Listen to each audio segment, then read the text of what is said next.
Good evening, everyone. Hello, how are you? You're very, very welcome. My name is Sarah Geraghty. I work here in the University in Student Recruitment and Outreach. Thanks very much for your time, for coming.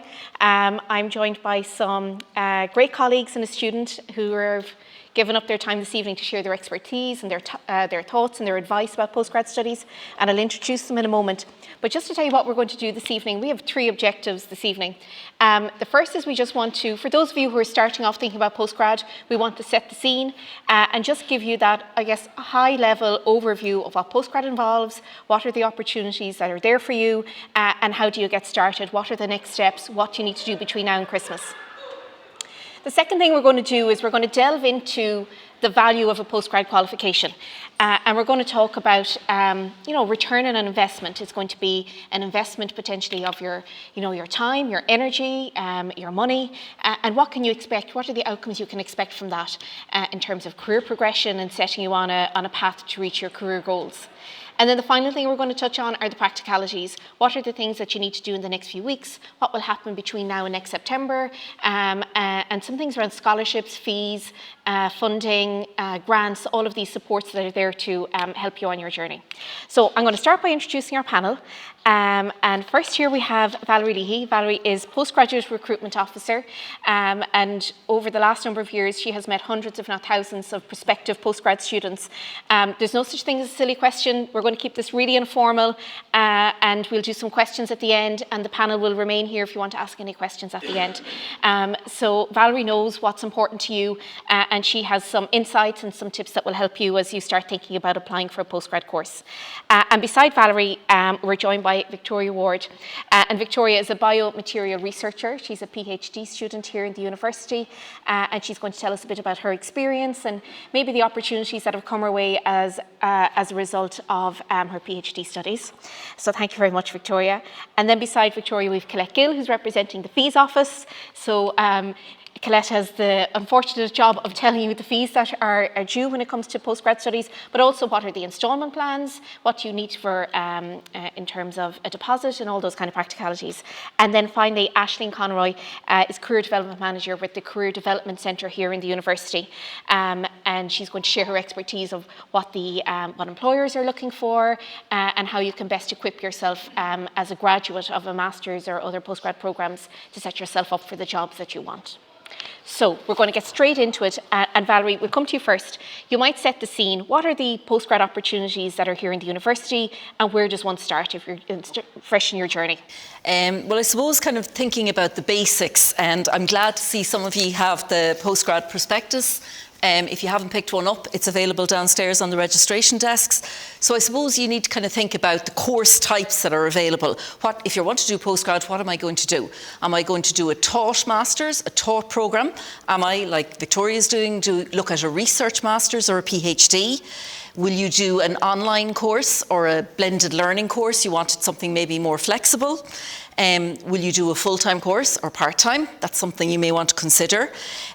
We've, for example, in the master side on postgraduate taught programmes, we've a massive range of options. We've approximately, I'd say it's about 170 options for you to consider. So I suppose, again, I'd be urging you to kind of check the prospectus, do a little bit of research, check out all the options that we have on offer, hone in on those, go to the website and find out all of the detailed information about those particular courses. Here in the university, I suppose we have strengths in lots of areas, and we excel, I suppose, in postgrad in areas like law, human rights, business. We have a dedicated business school with ample postgrad opportunities in business. We're very strong in humanities. We've lots of options in things like theatre, film and drama at postgrad level. We'd be a kind of a national centre for things like biomedical science and biomedical engineering.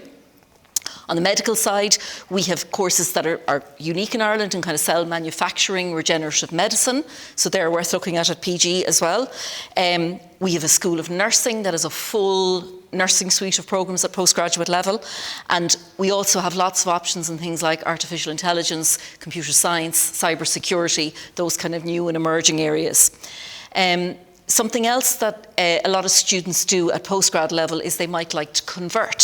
So they're kind of saying, I did my undergrad course, I enjoyed it, but gosh, I'd love to do something else at postgrad level. So we have a full range of conversion courses, and these are listed in the prospectus, and we have a conversion website online as well. So those postgrad courses welcome people from all sorts of different backgrounds. So you could end up doing maybe a medical course or a business course, never having done that at an undergraduate level. So conversion is a nice aspect for postgrad as well. And I suppose then another kind of a practical thing to just bear in mind is we opened to accept applications for next year on the 1st of October this year. So we're actually already accepting applications. And a lot of that can be for international students who want to apply early for visas and so on. But every year we'll get people who are going, I want that off my desk now, sooner rather than later, so I can be looking at all my options, say coming up to graduation, and have I a postgrad place as one of those options. So I suppose I just wanted to say, as kind of a basics, as part of this basics, or kind of starting thinking points, that if you decide to apply early, it can yield an early decision for you as well. And if you're a final year, you don't actually need to wait till you have your final year results to apply early. You can be made a conditional offer on the basis of kind of your transcript to date. So I hope that gives you a flavour of kind of the course types we have on offer, the breadth of courses, some of our key strengths, and then just some kind of practicality around applying early. Great, thanks Valerie. So just to reinforce that point, a lot of the courses have a rolling applications. So applications are considered as they come in, and there would be some that have a fixed date, but for the most part, you're at an advantage if you apply early. Yeah, and the closing date for each of our courses is listed in the prospectus and on the relevant course website, so you can check that out if it has a set date or it just accepts applications on a rolling basis. Thank you. Okay, we're going to fast forward to, you have your postgrad programme completed and what's at the end of that journey for you. So over to Aisling. Aisling, your team in the Career Development Centre, you welcome hundreds of employers every year on campus. You have a really good idea of what employers are looking for in terms of qualifications, skills, expertise. I guess in your professional experience, how are postgraduate qualifications valued? What is the return on investment that students can expect? Okay, so postgrad study is, I suppose, for a student that takes their specialist area, something that they were really interested in undergrad level and study that. They have a much more specialised knowledge that employers would see. So they might delve more deeply into, say, HR after doing it at a general level, maybe in their undergraduate. So they'd be much better equipped for a role in HR then from an employer's perspective, having that in-depth knowledge of the area of study. So they've also, like through a master's, a student will generally work on a thesis, will have a lot more independent research, so they'll show their research skills, their critical skills, their analytical skills, so further enhance those from what has already been developed at an undergraduate level. And I think from a student's perspective, often they can be much more confident, and like they'll be more competent, but much more confident then in their abilities. So an employer will see that, in an interview process, that they've more confidence in the subject matter area. So that's one, I suppose, general area. From an employer's perspective, for a student to invest in themselves, their continuous professional development, that's a really important skill as well. Like each year we would talk to employers about what skills they value, and something that's coming up more and more is lifelong learning. So, having a student investing in their further education now is certainly a factor that employers consider. For some students as well, they might agree with an employer to postpone their start date in a job, so they might go on and finish more professional examinations. So an example of that would be to complete the CAP 2s as part of the Masters in Accounting. So that way the student will have a shorter time to complete their professional exams then when they go into the world of work. So from the employer's perspective, the student is qualified more quickly. And from the student's perspective, they're completing a lot of their exams before they go into the world of work then, so they don't have to, it takes some of the stress away. We had a student last week on a panel actually that spoke about that, having completed this part of her professional exams, she felt much more confident to face into the world of work, having a lot of the exams behind her. So I thought that was an interesting thing that benefits both parties. And I suppose internationalisation was mentioned a minute ago, and you know, in other jurisdictions, postgraduate study is more the norm, and Ireland is, as you know, becoming a much more international base. And you know, to compete in the labour market for the future, I think it'll be important. You know, that postgrad study will be important. So we do a survey every year, of a graduate outcome survey. All students have access to it actually, the results of the survey here in this university, and we do see that students that have completed postgraduate study do go into more specialised jobs straight after graduation. The survey is done 6 months after graduating, so definitely more specialised skilled roles than their undergrad counterparts. Yeah, so they'd be kind of the main things really. I suppose salary, you mentioned the return on investment. There would be, again, all the surveys that we do and that are done nationally would see a significant increase in the salary of postgrads starting their career compared to undergrads. So the salary range will be significantly higher for postgraduates as well. They're the main. And I guess that's a benefit that, you know, a graduate would receive every year. It's not just your starting salary, you know, that stays with you throughout your career. Exactly, yeah. So it does. I mean, it's a starting point, so it increases on that from wherever you start. So the higher the starting point, the better, really. And the other thing I should mention is that while it might not be a requirement to have a master starting off, and an undergraduate might be sufficient, a lot of people in their careers, and I know this from 15 years working in recruitment, to progress in your career to a management level role, often at that stage, that's when a level 9 or a postgraduate qualification is required. So it can be easier for a student to complete that now, rather than trying to balance work and busy work and study commitments at a later stage in their career, where they might also be balancing family commitments. So that's probably another reason. Fantastic, thanks Aisling. And you had mentioned there about, I suppose, the personal growth and the confidence that comes with being more competent. So we might turn to our student Victoria to tell us about maybe your student or your academic journey, your PhD journey, and maybe some of the experiences that have come your way as a result of choosing that path. Perfect, yeah. First of all, whoever is an undergrad here, you're on the ball. I don't think I was as organised at this stage of the game, so you're already one step ahead of myself. So just to give a little bit of background, I was in the University of Galway and specialised in science, so finished in anatomy with a specialisation, and that was in 2020.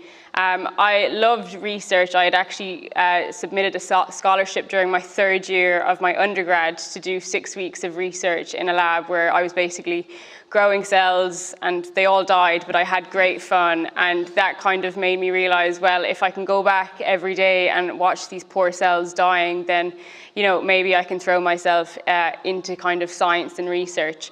I was very fortunate that I had done had completed my final year project, which many of you maybe are about to undertake with Professor Gary Duffy. He's one of the heads of the anatomy department. And at the time, as I was finishing up, he obviously had us each into the office to explain, or just to ask what we were interested in. There's always a question of, do you want to go into industry or do you want to stay in academia? They're the two opposing heads in science. And I said I was interested in research, and he actually had applications available and funding available that were open to the public. So I obviously submitted an application and thankfully got my funding. So it's an AMBER, it's an SFI funding, it's 4 years.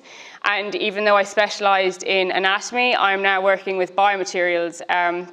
So I was thrown into the deep end of kind of engineering side of things and looking at these mechanical machines I'd never experienced before.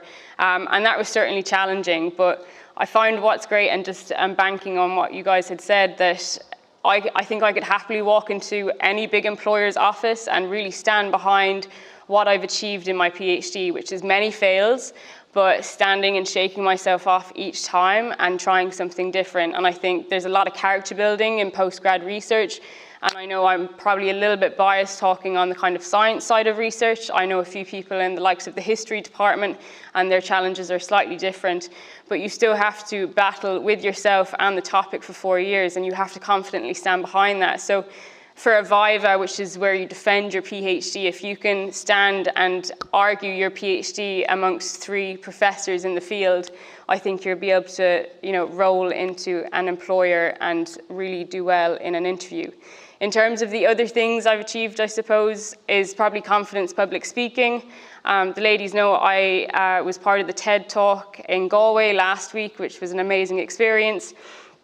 And it's just a great way of meeting new people. So I suppose what I could try and get you guys to take home is that is it a personal challenge? It really is. It's always battling with yourself as to whether you've done enough, suffering with that imposter syndrome, which I'm sure you guys are experiencing a little bit now. But if you really like something, and if you're really always driven by questions, not always just the answers as to what else is there, then yeah, definitely postgraduate research is something that I would endorse.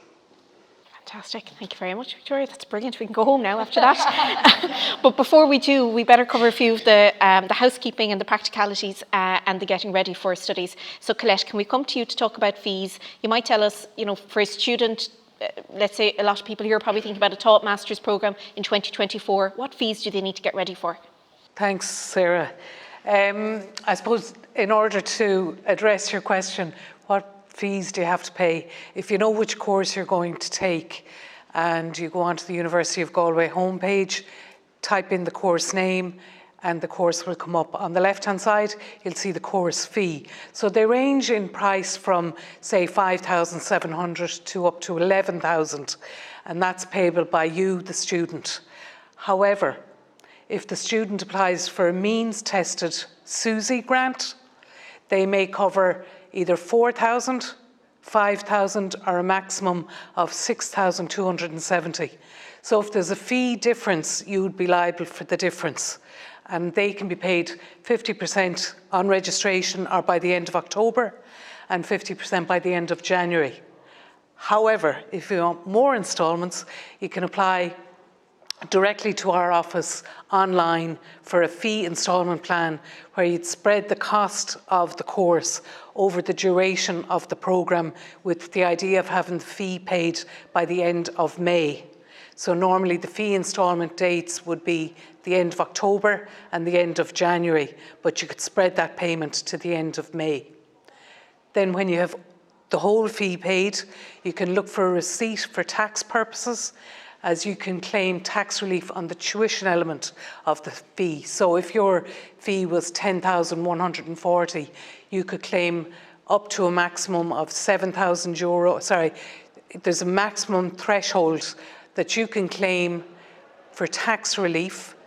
And if you're paying the fee yourself, we would advise you pay it 50% in semester 1 and 50% in semester 2. So you're spreading the payment over 2 tax years.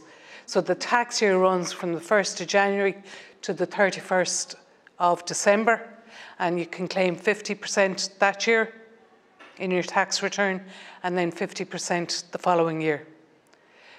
Whereas if you pay the whole lot up front, revenue will only cover up to €7,000 of tax relief on a fee, and it's worth 20% of the tuition element. Thanks, Colette. That's really valuable. And what about a deposit? What deposit is required? So deposits range from either 260 for the postgraduate masters in education, which you would pay directly to the PME office.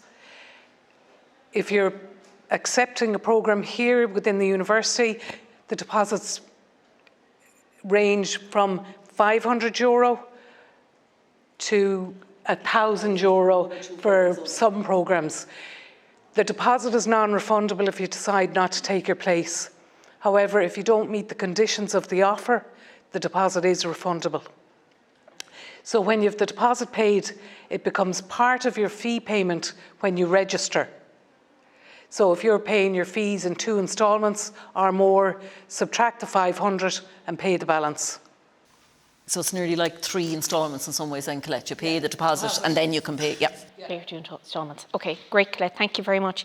And then when we talk about fees, we often get questions about scholarships. So Valerie, would you talk us through the scholarship opportunities? Yeah, just one thing to add, Colette, as well, to what Colette said. This year, our prospectus has the fees in for each course as well. So as well as finding them online, you can find them in the prospectus for each course. In terms of scholarships, I have a flyer here and I've left a stack of them at the door on the chairs there. So if you haven't picked one up, you can pick one up on your way out. We have a number of scholarship schemes in the university for both postgraduate taught and for research. So our kind of flagship scheme is based around rewarding excellence. If you've done very well in your undergrad studies, we want to reward your hard work, and it's a merit-based scholarship. So for postgraduate taught students accepted onto a full-time master's here, you get €1,500 off your fees if you're presenting with first-class honours. So the scholarship flyer has the detail of that scheme.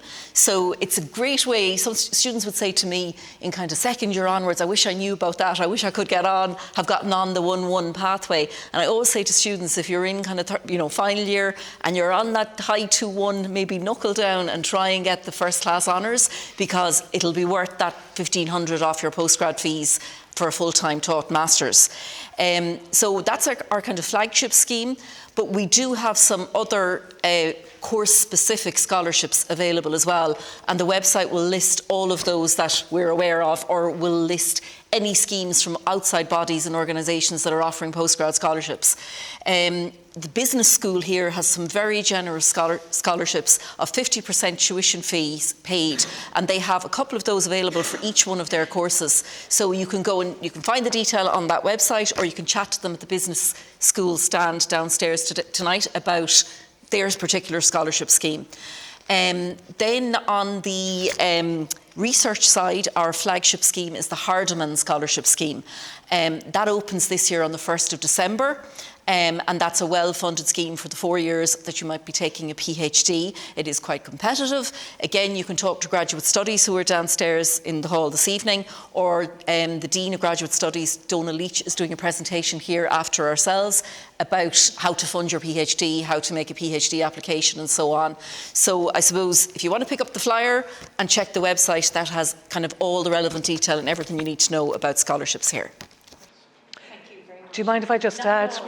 So if you're in receipt of a scholarship award and you're also on a SUSI grant, under the SUSI regulations, you can only have one type of funding. So while you've got the merit-based scholarship of $1,500, you will have to liaise with the admissions office separately, and they will pay you. But if we have two types of funding on the record, SUSI will take away your grant, which is worth more than the $1,500. So it could be 4, 5 or 6,270 in fees. When students register, you may have got notification from the admissions office that you're in receipt of the 1-1 scholarship award of $1,500. It may not be reflected on the financial portal of your student record, but it will be before the end of October when the 50% of the fee is due. Does that make sense? So you'll get it anyway, Colette. You'll get it anyways. Yeah. But the SUSI award is more lucrative. Okay, we might come back to questions at the end and see if there was anything around that. And then just to finish out on the supports, Ashley, you might tell us about the supports available at the Career Development Centre for students getting ready for maybe applying for postgrad. They might have to write a personal statement and other things like that. Yeah, so through semester 1 and in semester 2 we'll have a number of workshops around choosing a postgrad course, and some advice in terms of how to go about searching for courses, how to identify the right course for yourself, and then as you mentioned, the personal statement. So most courses will require a personal statement, and that's, I suppose, one of the main factors that the programme director will look at when considering your application. So it's usually a 500-word personal statement, and we have a little booklet down here. It'll be available downstairs. We have a careers stand inside the door, so you can pick one up, and it just gives an overview of what should be included in a personal statement and what the postgrad or the programme director of the postgrad course is looking for in that personal statement. So overall, it's a statement of your ability, your motivation, and your interest in the course, but it goes into much more detail than that. So we run these workshops throughout the semester, and you're always welcome to get in touch with careers, to pop in, browse the resources, and request an appointment with a career advisor where we can discuss, with you to help you identify what's the right next step for you, and what kind of postgrad might suit your career goals. If you have a particular career in mind, it might require a certain postgrad course, such as social work, for example. You will be required to complete a specific postgrad to be qualified in that area. So we can talk to you about the requirements for whatever career you're interested in. Yeah. Great, thanks very much, Aisling. And we're coming to the end now, just 2 quick wrap-up questions. Valerie, we might come to you just to ask you about maybe between now and Christmas, if there were 3 things or 3 top tips or recommendations, what needs to get done this side of Christmas? Okay, I suppose I have do your research, which you are doing. Attending tonight, you're on the right pathway. I would be saying kind of do your research, and this tonight is a starting point of that. Now, tonight is very much about a kind of an informal, kind of a networking event. So hopefully it piques your interest, gets you thinking about postgrad. But if you haven't had enough this evening, we have another event, a bigger event, about twice the size of tonight's event, in February. So again, I mentioned that I'd left a few things in the chairs inside the door. So a little kind of a postcard or a save the date is for that event in February. So if you come out tonight going, yeah, I'm kind of thinking this way, I'm going to cogitate on it a little more, I'd put February in your calendar as well. The second thing as well, I know we're giving you an awful lot of information, and some of you might be just saying, this is overwhelming. I can't even process everything that's coming my way tonight. So something that we have done is we've developed a checklist, planning for postgrad studies checklist. And again, there's some of these to pick up on the stand downstairs, and they're just inside the door as you're exiting. We did this in consultation with students, and I had one postgrad student, he said to me, I wish I had this when I was thinking about postgrad, because we've kind of stepped it out from attend events like this down to, do you know when Susie's opening to accept grants? Have you checked the closing date? Have you checked, have you picked up the personal statement workbook, worksheet? So there's every kind of tip and trick that we could think of is on that checklist. So I'd really encourage you, if you're feeling a bit overwhelmed, that's something you could do between now and Christmas. Pick this up and start ticking. And then I suppose the kind of final thing is around if I'm definitely going to apply, whether it's this side of Christmas or in the new year or whenever may suit you, I'd be kind of getting that preparation piece ready. You can check on the admissions office website, and it'll be linked from any of our postgrad websites, if the course you're interested in, has any supporting documents required. So for example, if you were applying for our Masters in Writing programme, that requires you to upload and pull together writing samples. If you've written something for a journal or an article or a newspaper, you need to pull those together and submit those as part of your application. So check if the course you're interested in has any supporting documentation.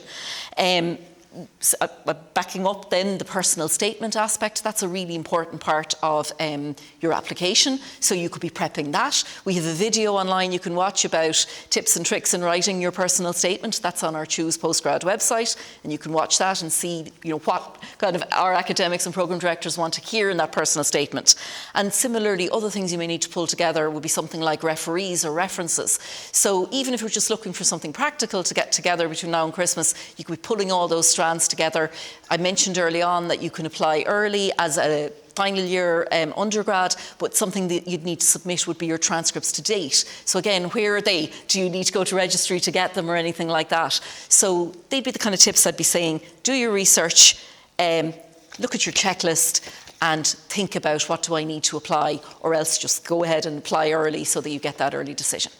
And actually, building on what Valerie said, I do think a personal statement, you can't really underestimate it. Like if people were to go down and sit and write a CV now, you'd hum and haw and maybe procrastinate because you don't like discussing and really advertising yourself. But you can really shine through on a personal statement. So if you're like me, who absolutely hates really confessing all the great things I've done, then maybe go and get that help, because that's where your personality is going to come through, and that's where your potential, your future research kind of bosses are going to pick up on things from that personal statement. So yeah, never undersell yourself, and especially it's great to see so many females in the audience, because sometimes we have to shout just a little bit louder to have our voices heard. So, and often we can see a checklist, and maybe if there's only 2 things that are applicable out of 10 to us, we don't apply.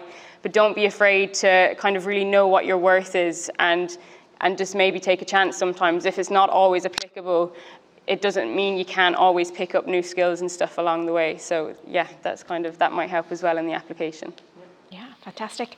That almost answers my last question, which was any tips from Victoria on what to remember as you're going into this. Victoria, any kind of, for anybody starting off on that journey, any final words of wisdom or anything that you think is important to keep in mind? I think something that I wish I knew in my undergrad is don't be afraid of the lecturers and the academic staff around you. When you're in your undergrad, you fear them because they're the ones marking your grades and they're the difference between a 2-1 and a 2-2 or a first. But realistically, these people are driving the research in the university, and I suppose was friendly enough to branch out and kind of have good relationships in my early days of my undergrad with lecturers. I took a genuine interest in what they were researching. I asked to see their labs, and I think that very much helped in my application because I had my name in those researchers' heads, and word of mouth does travel. So don't fear your lecturers because what they're researching is actually very interesting. Mm-hmm. Very good. Great, thank you very much, Victoria, that's fantastic. And then just to thank all of our panellists, thank you for your wisdom and your insights, and thank all of you also for being with us. So we'll just open it up to any questions. If you don't feel like asking them in front of everybody, we're going to stay around and come up and ask us individually. But just in case there was anything you thought might be valid for everybody in the audience, please do feel free to go ahead and we'll do our best to answer them. Yes? What's the latest you can apply for September 24, or is it vary between courses? I'm going to let Valerie answer this, if that's all right. Again, we were kind of saying that most of the courses have a rolling closing date, so they'll keep accepting applications until the course is filled. So again, it's just to keep an eye on the particular course or courses you're interested in. Some may have a set closing date, so if that's specified, you need to watch that and apply on time. But the majority of them will keep making offers. They may keep some places back to fill kind of in the summer, post-exam results, but I wouldn't hang around. Like, we are open since October, and in our kind of experience, the peaks now are kind of these months, kind of December, January, February is when people are tending to apply. So I think because you're looking at so many things in final year maybe of, am I going to get a job? Am I going to go to apply for a course? If you're thinking about applying, I'd certainly would encourage you to apply early and so then at least you have the whole plethora of decisions in front of you and you'll know which one to choose. But if the course is closed, the course website will be updated to indicate we're not accepting any more applications for that particular programme. And particularly if it's a course that has a small number of places available, or if you know that it's an in-demand skills area, there's no advantage in waiting whatsoever, because we often come across students who are just disappointed that they just wait a little while and then it's full. When it's full, it's full. Now, we had another question. Yeah, I'm wondering about part-time masters, and is it like, I'm wondering, is it like maybe 2 days a week or 3 days a week, or is it like an hour or 2 hours a day spread over the week, because if you were working as well, or... Yeah, trying to manage plan how to balance it. I think it can vary, but you'd be better equipped. We have a list of the part-time ones in the prospectus. We have a list of those. What I would encourage you to do is each of our courses in the prospectus and online has a course contact, normally the programme director. So I'd contact them and ask them for kind of maybe a sample timetable so that you get an idea, because it varies for each. We would have students who are working and they're able to keep up their studies part-time. Some students would be taking maybe a blended learning or an online course, because that would facilitate maybe more having to hold down a job plus do it part-time. But it varies for each part-time option. So the best thing to do is contact the programme director directly and inquire kind of what does a typical week look like. Again, the reps will be in the hall downstairs as well. So if you know at this stage what course you might be interested in, chat to the relevant school stand downstairs and they might be able to give you the specific. Great, thank you. And a question here. When you get offered a place, how long do you have until you can accept the offer? It's generally 10 days, 10 working days. So it is quite quick. It can be a quick turnaround, and Colette did mention that a deposit is payable on accepting the course place. Now, sometimes, depending on your personal circumstance, admissions may grant you a waiver on making that decision, but I think it's good to remember that if you do apply within 10 days, you may have a response, particularly if you've given a complete application with all your bits and bobs in there, because otherwise the system may email you going, you've forgotten to give us your personal statement, or you haven't uploaded your reference and so on. But completed applications, we say, can generally get a decision quite quickly, and then you've 10 days in which to accept. Can I ask, if you get a conditional offer and then you meet the requirements or whatever after, is it from Is it when you meet the requirements that day that it's like 10 days after? No, in that regard, you'd be made a conditional offer and you're asked to pay the deposit to accept that place. And I think Colette mentioned this, if it transpired then your results came out and you didn't get, just pretend your offer was you needed 2-1 for this course and you didn't attain that grade, then the deposit is payable in that circumstance because you didn't meet the terms and the condition of your offer. But no, from the minute you're made an offer, whether it's conditional or a full offer because you're a graduate and you have all your results, in general it's 10 working days. So yeah, I suppose when you come to apply, bear that in mind. I'm going to be asked for that first instalment of my fee pretty quickly, so it's just worth bearing that in mind as well. Cheers.